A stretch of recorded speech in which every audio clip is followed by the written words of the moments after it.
මේ දින මම දැනට පාවිච්චි කරන ෆෝන්ස් වලින් එකක්. මේකේ බැටරි එක ටිකක් පරණයි. ඒක නිසා නිතර නිතර charge කරන්න ඕනේ මේ ෆෝන් එක. දැන් ඔය කේබල් එකකින් හැමදෙස්සම ප්ලග් කරලා charge කරන එක වදයක් වෙනවනේ. සමහරවිට අමතක වෙනවා. සමහරවිට කේබල් එක අනිත් පැත්ත ගහලා නැහැ. ඒක නිසා මට අවශ්‍ය වුණා මේක මිරට ලේසි විදිහකින් charge කරන්න පුළුවන් විදියක්. මේ ෆෝන් එකේ එක හොඳ දෙයක් තමයි මේකේ wireless charging coil එකක් තියෙනවා. ඒ කියන්නේ කේබල් එක ප්ලග් කරන්න නැතුව wirelessly මේ ෆෝන් එක charge කරන්න පුළුවන්. ඒක නිසා අද වීඩියෝ එකදී කරන්නේ මේ වගේ wireless charger එකක් හදන එක. මේක wireless charger එකක් විතර පාවිච්චි කරන්න පුළුවන්. එහෙම නැත්නම් stand එකක් විතර පාවිච්චි කරන්න පුළුවන්. ඒතර ෆෝන් එක පාවිච්චි කරන්න නැති වෙලාවට මේකට දීපෙන් පස්සේ නිකම් මේක charge වෙනවා. හරි එහෙනම් ප්‍රොජෙක්ට් එක පටන් ගමු. ස්ටෑන්ඩ් එක හදනම මුලින්ම මේ වගේ ලී කැලක් ගන්නවා. ඒක කපන්න අවශ්‍ය තැන් ටික මුලින් මාක් කරගෙන තමයි දැන් මේ කරන්නේ. මේ තියෙන wireless charging coil එකයි ඒකේ තියෙන board එකයි. මේකෙන් තමයි ෆෝන් එක wireless විදිහට charge වෙන්නේ. board එක දාන තැන එච්චර ලොකුට බලන්න අවශ්‍ය නැහැ. ඒ උනාට coil එක දාන තැන තමයි පොඩ්ඩක් හොඳට බලන්න ඕනේ. සාමාන්‍යයෙන් ෆෝන් එකේ මැද හරිය වගේ තමයි ඒකේ wireless charging coil එක තියෙන්නේ. ඒතර දැන් මගේ ෆෝන් එකේ මේ වගේ modify කරලා තියෙන හින්දා නිකම්ම පේනවා කොහෙද මේකේ charging coil එක තියෙන්නේ කියලා. එතකොට ඒකට ගැලපෙන විදිහට charging coil එක එන්න ඕන තැන තමයි මම මෙතනදී මාක් කරගන්නේ.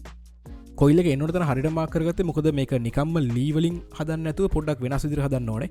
ඒක නිසා මම plan කරන්නේ coil එකේ උඩ හරිය ලී කැල්ල කපලා ඒක resin වලින් පුරවන්න. මේකේ design එක කැමති විදිහට හදාගන්න පුළුවන්. දැන් මගේ කිදින මේක මම කෙලින් ඉරක් නැතුව කෙලින් ඉරක් තමයි ඒ උනාට අර horizontal නැතුව මේක පොඩ්ඩක් ඇලියට තමයි ගහගත්තේ. coil එක එන තැන round කැල්ල කපා ගන්න මම පාවිච්චි කරනවා මේ වගේ spade bit එකක්. මලගේ කොයිල් එකේ size එක ගැලපෙන ලොකු bit එකක් තිබෙනවා. ඒක නිසා මේ වගේ පොඩි bit එකක් පාවිච්චි කරලා ඒකෙන් ගොඩක් හිල් විද මේකේ පුළුවන් තරම් ලී කැල ටික අයින් කරගන්න එක තමයි කරන්නේ. පුළුවන් තරම් ලී කැලේ අනවශ්‍ය කැල ටික අයින් කරගත්තන් පස්සේ පුළුවන් මිනි ග්‍රයින්ඩර් එක පාවිච්චි කරලා ඊට ටික trim කරගන්න ගන්නට.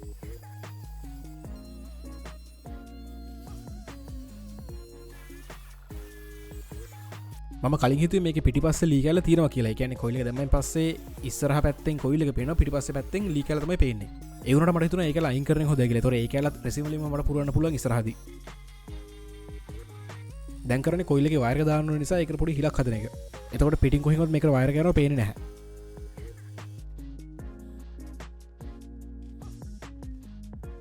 ඊළඟට මම කොයිල් එකේ වයර් එක චුට්ට එක්ස්ටෙන්ඩ් කරගන්නවා. මොකද මේක මම හයි කරන විදිහට බෝඩ් එක ළඟින්ම හයි කරන්න බෑ.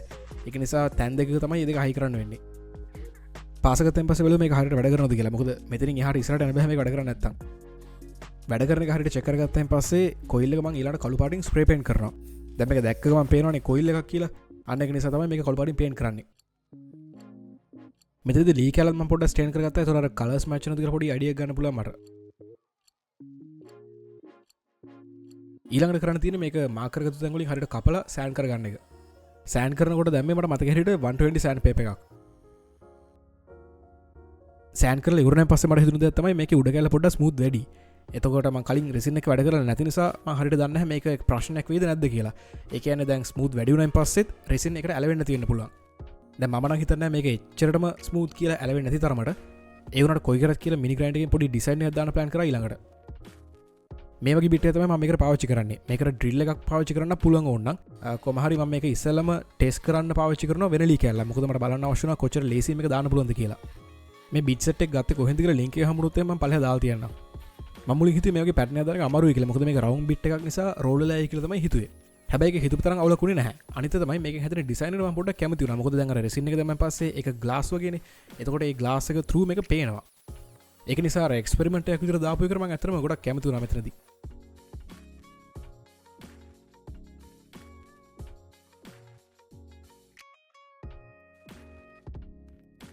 හරි දැන් කරන්න තියෙන කොයිල් එක ලී කැලට හයි කරගන්න එක.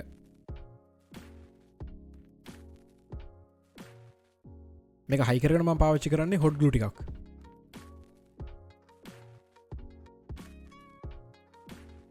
කොයිල් එක පිටිපස්සෙන් මේ විදිහට මම හොට් ග්ලූ ටිකක් දාගත්තා. එතකොට ඒක කොයිල් එකේ කැලක් වගේ තමයි පේන්නේ. නැත්නම් එහෙම කරන්න දුන්නාම පස්සේ නිකන් ඩිස්ක් එකක් ලී කැලක තියෙනවා වගේ තමයි පේන්නේ. ඒක මට හිතුණා පොඩ්ඩක් කැතයි වගේ වෙයි කියලා. හරි ඊළඟට කරන්න තියෙන මේකට බොක්ස් එකක් හදාගන්න එක. ඒ කියන්නේ දැන් මේක උඩ කැල්ල රෙසින් වලින් පුරවනවනේ. එතකොට ඒක දාන්න ඕන නිසා තමයි මේ වගේ බොක්ස් එකක් හදන්නේ. යට කැල්ලට මම මේක පාවිච්චි කරන්නේ වීදුරු. මේක වීදුරු පාවිච්චි කරන එක හොඳ වැඩක් නෙවෙයි. හැබැයි මම මේක කරන වෙලාවෙදී ඒක දරන් හිටියේ නැහැ.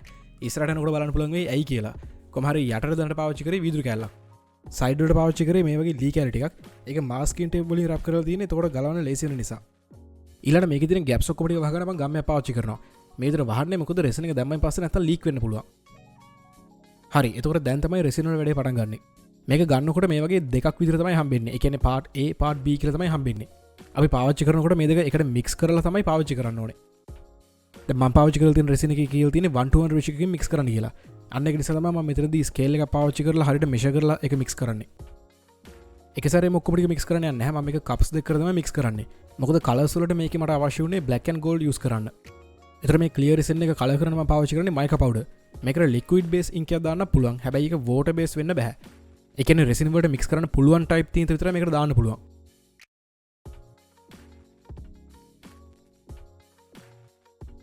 කලස් දෙක වෙනම මික්ස් කරගත්තෙන් පස්සේ කළු පාට එක දාගන්නවා තනි කප් එකකට.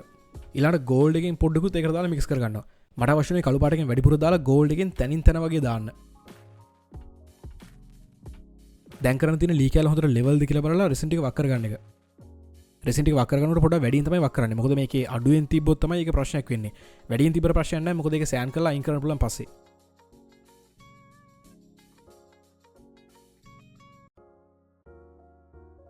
ඔක්කොම ටික හරි කියලා හිතුව විතරයි යටපැත්තේ රෙසින් ලීක් වෙන ගත්ත බින්දු බින්දු. අර කලින් කොයිල් එකේ වයර් එක ගන්න කියලා හිලක් විද්දනේ. අන්න එතනින් තමයි ලීක් වෙන්න ගත්තේ. ඔක්කොම සයිස් වල තියෙන ගැප්ස් ටික ග්ලූ වලින් වැහුවා අරක විතරක් ගානට අමතුරා මට. මේ වෙනකොට නම් පොඩ්ඩක් විතර පැනික් වෙලා හිටියේ මොකද මේක ආයේ වක් කරන්නත් බැහැත් එක්ක නාස්ති වුණොත් එක්ක ඒක හින්දා කරේ මේක හිමීසරේ උස්සලා යටපැත්තෙන් හොට් ග්ලූ ටිකක් ගෑවා. ඒක පර්ෆෙක්ට් නෑ හැබැයි ඒක වේලනකන් තියාගන්න පුළුවන් වෙයි කියලා තමයි හිතුවේ. හැබැයි මේ ප්‍රොජෙක්ට් එකේ ඕකත් නෙවෙයි මට අහුවෙච්ච ලොකුම ප්‍රශ්නේ. මං කලින් ග්ලාස් එක පාවිච්චි කරන එක හොඳ වැඩක් නෙවෙයි කියලා කිව්වේ. අන්න එතන තමයි ඊළඟට හිර වෙන්න යන්නේ. කොහමරි පැවිසි විතරක් විතර ගියන් පස්සේ මෙන්න මේ විදිහට තමයි මේක තියෙන්නේ දැන්. තාමත් එතයි වගේ තිබ්බර මේක ගොඩක් දුරට වේලලා තියෙන්නේ. ඒ කියන්නේ දැන් පුළුවන් මේක අර වටේ බොක්ස් එකේ කැලරි ගලවලා දාන්න. වටේ තියෙන ලී කැලරි ටික හිතුවට වඩා පොඩ්ඩක් ගලවන්න අමාරු වුණා. ඒ වුණාට ඒක කොහමරි ගලව ගත්තා අන්තිමේදී. ගලවන්න බැරි කැලරි තිබ්බේ මෙන්න මේ වීදුරු කැල්ල. මම දැන් කලින් කියවන රෙසින් එක වන් එච්චර වැඩ කරලා නැහැ කියලා. ඒක නිසා මම දැනගෙන හිටියේ නැහැ වීදුරු එක්ක හොඳට මේක ඇලවෙනවා කියලා. කොහමරි මෙතනදී මම පුළුවන් තරම් try කරා ඒක කඩන්න නැතුව ගලවන්න. ඒ වුණාට ඒක හරි ගියේ නැහැ. ඊළඟට කරේ පුළුවන් තරම් ක්‍රැක් කරලා ගන්න බැලුවා. ඒක හරි ගියේ නැහැත් එක්ක අන්තිමේදී මේ වගේ ස්ක්‍රූ පිනිකුයි මිටිකුයි අරගෙන ගහලා කඩලා තමයි ගන්න උනේ ඒක. ගොඩක් දුරට වීදුරු කැලි ටික අයින් කරගත්තා මේක තාමත් තියෙනවා. දැන් හොඳට බැලුවෙන් පස්සේ පේනවා ඇති තැන් තැන් වල ඇලවිලා තියෙන පොඩි පොඩි ග්ලාස් කැලි. මෙතනින් එහාට තව මිටින් ගහන දෙයක් නැහැ මේකේ. ඒක හින්දා කරේ ග්‍රයින්ඩ් එකක් අරගෙන සෑන්ඩ් කරපු එක තමයි කරේ. මේ වගේ දෙයක් කරනවා නම් අනිවාර්යෙන් මාස්ක් එකක් දාගෙන එළියට ගිහිල්ලා කරන්න කවදාවත් මේක ඇතුලේ ලං කරන්න එපා. කොහොම හරි මේක ලේසියෙන්ම නවත්ත ගන්න තිබ්බා මම එක පොඩි දෙයක් කරනම් මේකට. ඒක කරලා ඉවරන පස්සේ මම දැනගත්තා එහෙම දෙයක් කරන්න පුළුවන් කියලා. වීදුරුවට කෙලින්ම දාන්න නැතුව සෙලෝ ටේප් වගේ මොන හරි දෙයක් වීදුරුවට ඉස්සලා අලවන්න තිබ්බා. එතකොට මට කිව්ව විදිහට සෙලෝ ටේප් එකට වීදුරුව වගේ ලොකුවට ඇලවෙන්නේ නැහැ. එහෙම ඇලවුණත් ගලවද්දි කෙලින්ම ටේප් එක පිටින් නිගලවෙන්නේ. එතකොට මේ වගේ ප්‍රශ්නයක් එන්නේ නැහැ මේ විදිහට කරද්දි. සෑන් කරලා ඉවරන පස්සේ ඔන්න දැන් නම් වීදුරු කැලි ඔක්කොම ටික යවලා තියෙන්නේ. හැබැයි වීදුරු ඩස්ට් එකෙන් දැන් සම්පූර්ණයෙන්ම නාලා තියෙන්නේ. හරි. එතකොට දැන් ඊළඟ දවසේ කරන්න හදන මේක ෆිනිෂින් සෑන්ඩ් එක පාවිච්චි කරලා හොඳට සෑන් කරගන්න එක. කලින් සෑන් කරද්දි පාවිච්චි කරේ 40 60 වගේ ග්‍රිඩ් සෑන්ඩ් පේපර් ග්‍රයින්ඩ් එකට දාලා. එතකොට ඒකෙන් පුළුවන් ගොඩක් මැටීරියල් එකපාර අයින් කරන්න. දැන් සෑන් කරනවා කියලා කරන්න හදන එක පුළුවන් තරම් ස්මූත් කරන එක. මොකද දැන් අර රෙසින් එකේ තියෙන ෂයින් එක සම්පූර්ණයෙන්ම ගිහිලානේ තියෙන්නේ. එතකොට ඒකයි ගන්න අවශ්‍යයි නම් මේක සෑන් කරලා ඊටු ටික පොලිෂ් කරලා තමයි අර ෂයින් එක ආයි ගන්නෙ. මේකද ඉස්සෙල්ලා මම 120 වලින් සෑන් කරලා ඊළඟට 240 වලට 480 වලට 600 අන්න ඒ විදිහට වැඩි කර ගියා 2000 වෙනකම්. මෙදින හයි සීලින් සෑන් කරෙන් පස්සේ තියෙන ෆිනිෂ් එක. මෙදින 1000 සෑන් කරෙන් පස්සේ තියෙන ෆිනිෂ් එක. මෙදින 2000 සෑන් කරෙන් පස්සේ තියෙන ෆිනිෂ් එක. තව ඕන සෑන් පේපර් පාවිච්චි කරලා 3000 නැත්නම් ඊට වඩා උඩ තියෙන ග්‍රිඩ් එකකින් සෑන් කරලා මේක තව ස්මූත් කරන්න පුළුවන්. හැබැයි මට අවශ්‍ය මෙතනින් නවත්තලා ඊට කෙලිම පොලිෂ් කරන්න. හරිනම් මේකට පාවිච්චි කරන්න ඕනේ මොන හරි පොලිෂින් කම්පවුන්ඩ් එකක්. ඒ වුණාට මගේ ළඟ එහෙම එකක් තිබ්බේ නැහැ. ඒක නිසා මම පාවිච්චි කරන්නේ මේ වාහනයට ගත්තු ස්ක්‍රැච් රිමූවර් කියන 3M එකේ ප්‍රොඩක්ට් එක. කොච්චර ඉෆෙක්ටිව්ද කියලා ලොකුට තරම් හිටියේ නැහැ. ඒ වුණාට ඒක හිතුවට වඩා හොඳ රිසල්ට් එකක් මේකෙන් ආවා. පොලිෂ් කරද්දි මේක රෙද්ද කර දාලා රෙද්දෙන් බදින්න පුළුවන්. හැබැයි මගේ ළඟ මේ වගේ පොලිෂින් වීල් මම දන්නේ නැහැ මේකට වීල් කියලාද කියන්නේ කියලා. පොලිෂින් වීල් කියලා දැනට කියන්නකෝ එන්නේ එහෙම එකක් තිබ්බා මගේ ළඟ. ඒක හින්දා ඒක තමයි මම පාවිච්චි කරේ මේක පොලිෂ් කරගන්න. ඉස්සෙල්ලා 3M එකේ ලික්විඩ් එක හොඳට ස්ප්‍රෙඩ් කරගන්න ඕන නිසා ඩ්‍රිල් එක දැම්මා ෆස්ට් ගියර් එකට. low RPM එකෙන් තමයි ඉස්සෙල්ලා පටන් ගත්තේ. ඊළඟට වීල් එකට හොඳට උරාගත්තෙන් පස්සේ ඩ්‍රිල් එක සෙකන්ඩ් ගියර් එකට දාලා RPM එක වැඩි කරලා තමයි පාවිච්චි කරේ. මෙතනදී වීල් එක එකම තැන තියලා ගොඩක් වෙලා කරගන්න හොඳ නැහැ. මොකද ඒතකොට ෆ්‍රික්ෂන් එක නිසා හීට් එක හැදෙනවා. ඒක නිසා පුළුවන් තරම් එකම තැන තියන්න නැතුව තැන වෙනස් කර කර තමයි මේක කරන්න ඕනේ.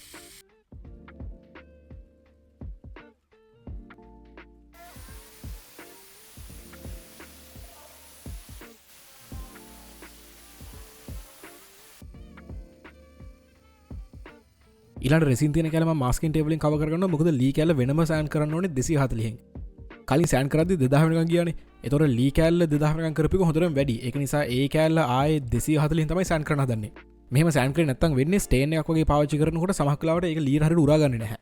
ඉතින් අන්න ඒක නිසා තමයි මේක වෙනම පොඩ්ඩක් ආයේ සෑන් කරන්නේ. ලීකෑල්ට පාවිච්චි කරන මේ වගේ ඔලින්වන් වුඩ් කෝටිං එකක් මේ වගේ වුඩ් කෝටිං පාවිච්චි කරන මොකද මේක පාවිච්චි කරන ලේසි නිසා සාමාන්‍යයෙන් අර කලින් ප්‍රොජෙක්ට්ස් වලදී මම ලී ෆිනිෂ් කරන්න ගිහිල්ලා මට එපා වෙලා තියෙනවා ලී ෆිනිෂ් කරන එක ඒක නිසා තමයි මේ වගේ ලේසි එකක් පාවිච්චි කරන්න මෙතනදී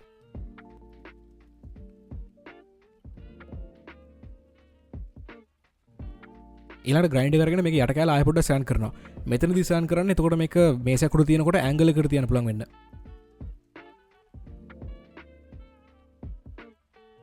මෙතනදී පේනවාදී තව ලී කැලක් මම සෑන් කරගන්නවා අන්න ඒ ලී කැල තමයි මේ සෑන්ඩ් එකේ පිටිපස්සට දාන්නේ පිටිපස්සට දාන කැලෙත් ඇන්ගල් එකක් තියලා තමයි ඒක සෑන් කරන්නේ එතකොට මේස අකුරු තිබෙන් පස්සේ ෆ්ලැට් තියන්න පුළුවන් වෙන්න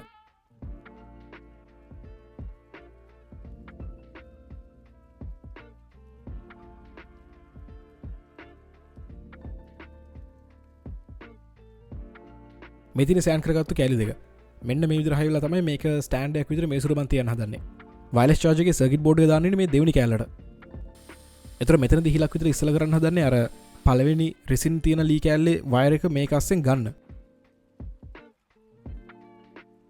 ඊළඟ බෝඩ් එක ගෙන්නකොට තමයි රෆ් විදිහට මාක් කරගත්තා ඒතර ග්‍රයින්ඩ් එකෙන් පුළුවන් ඒක කපන්න මෙතනදී මට අවශ්‍ය වෙන්නේ ලී කැලේ ඇතුළට වෙන්න සර්කිට් බෝඩ් එක හයි කරන්න එතකොට ඒක උඩින් කව එකක් දැම්මෙන් පස්සේ කව එකත් ෆ්ලෂ් විදිහට තියෙනවා තමයි අවශ්‍ය වෙන්නේ ලී කැලට මේ කව එක හදන්න පාවිච්චි කරන්නේ පරණ ප්ලාස්ටික් කැලලක් ග්‍රයින්ඩ් එක පාවිච්චි කරලා ඒක ගානට හැඩයට කපා ගන්න ඕනේ එතකොට පුළුවන් ඒක ෆ්ලෂ් විදිහට අර හදපු කැලලට දාන්න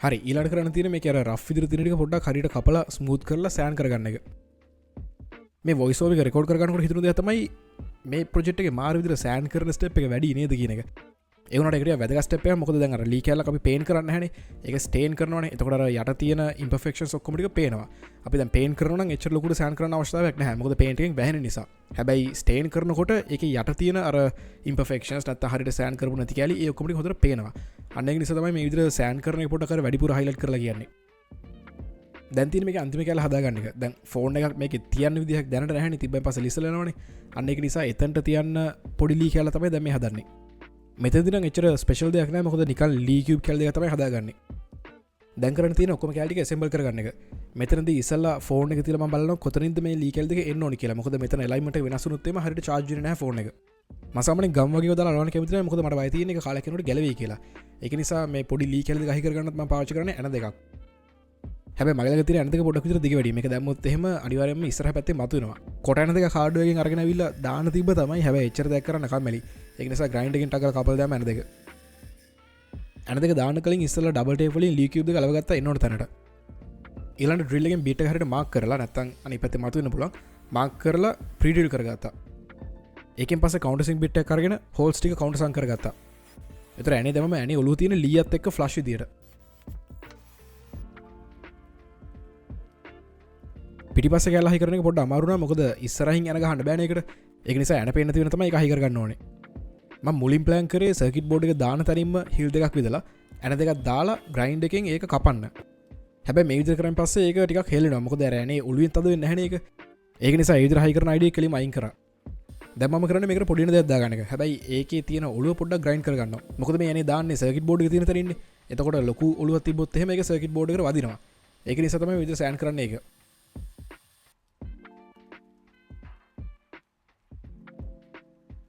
ඔන්න දැන් හයි කරගත්තෙන් පස්සේ නම් මේකේ හෙල්ලෙන ප්‍රශ්න කිසි දෙයක් නැහැ ඒක නිසා පුළුවන් ඊළඟ කැලට යන්න දැන් කොයිල් එකේ වරක බෝඩ් එක හයි කරද්දි පොඩ්ඩක් බය හිතුණා මොකද මේක වැඩ කරේ නැත්නම් එහෙම කිසිම විදිහකින් ගලවන්න බෑ මොකද රෙසින් වලින් සම්පූර්ණයෙන්ම කවර් කරලා තියෙන කොයිල් එක හැබැයි හොඳලාට කිසි ප්‍රශ්නයක් නැතුව ෆෝන් එකේ තිබ්බම වැඩ කරා ඒක ඒතර දැන් ඉතුරුලා තියෙන මේකේ ෆිනිෂ් එක හදාගන්න වගේ වැඩ ටික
ඔන්න දැම් මේක වැඩක්කමට ඉවරයි පලනි පාරකරපු රෙසින් ප්‍රජෙක්ටක් විතර ගොඩක් දේවල් ඉගෙන ගත්තා අර වීදුරු කෑල්ල ඇලවෙන එක තමයි පොඩ්ඩක් විතර ප්‍රශ්නයක් වුණේ ඒ වුණාට ඒක හැරෙන අනිත් ටික අවුලක් නැතුව ගියා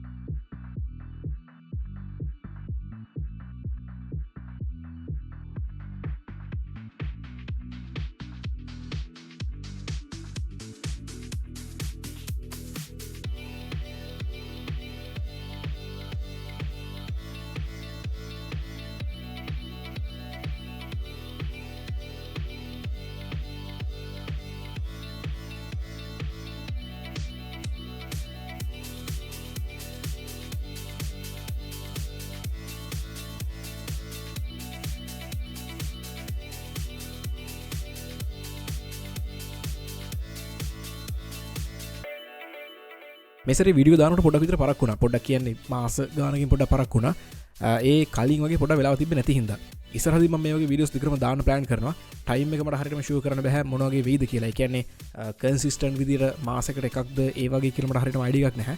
ඒ වුණාට කොහම හරි පොඩ හරි මේ වගේ වෙලාව තියෙන වෙලාවට වීඩියෝස් කරලා දාන්න තමයි ප්ලෑන් කරන්නේ. ඉතින් ඒක නිසා වීඩියෝ එක බලනකොට ගොඩක් ස්තුතියි. සහ මේ වගේ වීඩියෝස් බලන්න කැමති වගේ නම් channel එකට subscribe කරන්න. එහෙනම් ඊළඟ වීඩියෝ එකදී හම්බෙමු.